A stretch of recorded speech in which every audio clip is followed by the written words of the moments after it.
There is a shorter form of this gospel, but I think it's good just to hear it in its entirety.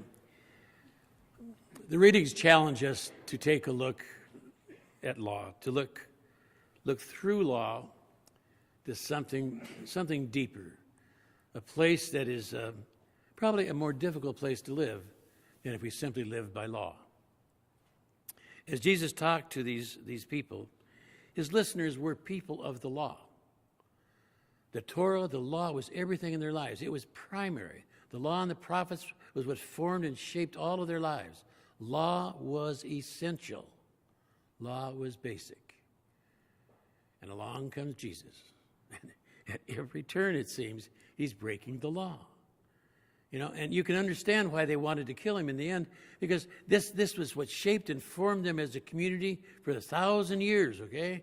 And now he's coming along and saying, no, this isn't important, this isn't important, this isn't important. At least that's what some people would hear.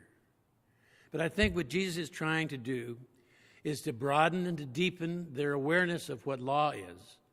And of course, that's what he tries to do for us today. The Matthew's Gospel has this week and next week what they call 6 antitheses. Well, antitheses is an antithesis, okay? So there's a statement or a thesis, and he's going to go against it a little bit. So I've given 4 of those today. The fourth one is about murder, or the first one, excuse me, is about murder. And he extends this. The anti part of it, of this thesis, is he extends the law against murder to include anger. If you're angry with anybody, if you're impolite to anybody, if you call people names, you are at risk, because that is a breaking of the law. So he's taking the law and extending it so much further that we really can't see the end. And you know, that's kind of scary. I'd like to know what I can do. Give me some parameters. Everybody likes to have parameters. Tell me where I have to begin and where I have to end. How many of you have been in class where the teacher says, write a paper about a certain subject, and somebody puts his hand up and says, how long? And the teacher didn't mean to say how long, but he says, okay, 10 pages. If you had kept quiet, you might not have got 10 pages. But we all want to know our limits. We want to know what it's all about. Don't tell me write a paper that's endless. I will.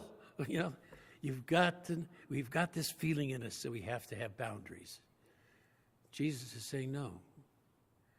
The second one is about adultery. And adultery here, he's making it to apply to both men and women, okay? Before, it hadn't applied to men. It's simply been a woman's problem. Now it is both of their problems. And then he takes it a step further. He extends it again out into the horizon. He says lustful behavior,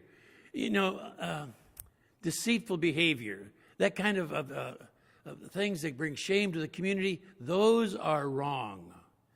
Well, what are those? What is lust? How much is lust? Is it this big? And we get to worrying about that. Tell me what it is. Give me a boundary. And all of you have had the teachers in grade school telling you, well, this is this big. I don't. We're all worried about what lust might mean. We'd rather be told. But Jesus says, no, I'm not going to tell you. I'm going to say the law is absolutely important, but you have to figure out how broad and how deep it runs in your life. He takes on divorce. And it sounds very harsh, but he really is trying to lessen the excuses the Jewish community had for divorce. And in another gospel, he will, and Paul later on, whether we like Paul or not, is going to say that women have as much right as the men do. But the point of divorce is simply that it is not good. And he tries to narrow the exceptions, and that's all that happens in this one. And finally, the fourth antithesis that he has in this gospel is against swearing oaths. And again, he doesn't say, don't curse, don't swear. He says, be upright, be honest, okay? And the horizon again appears when we say, what does it mean to be honest? Is it cash register honesty? Or is there an honesty we have to have about ourselves, about who we are, about our motives? Honesty can run very, very deep, and it can scare us when we look that closely at ourselves. But that's what God wants. That's what Jesus is doing. He's trying to add to that foundation stone of law other foundation stones that the Jewish community already had but didn't emphasize. He's going to build an edifice on love, on forgiveness, on gratitude, and on sacrifice. Paul says, I preach Christ. This is last week you heard it. I preach Christ and Christ crucified. I preach sacrifice for one another. You all know how, the business of forgiveness is so important to Jesus. All the time, forgive. And how we have to be grateful for who we are, for what God has done for us. Because this edifice that we're building is an edifice of love and faith. For the Old Testament peoples, perhaps they emphasized too much the law. Paul said that the law came to the Jews so it helped to shape and to form them. We heard earlier in the Exodus event where God says, if you obey these commandments, your neighbors will see you and they'll say, what a wonderful God you have.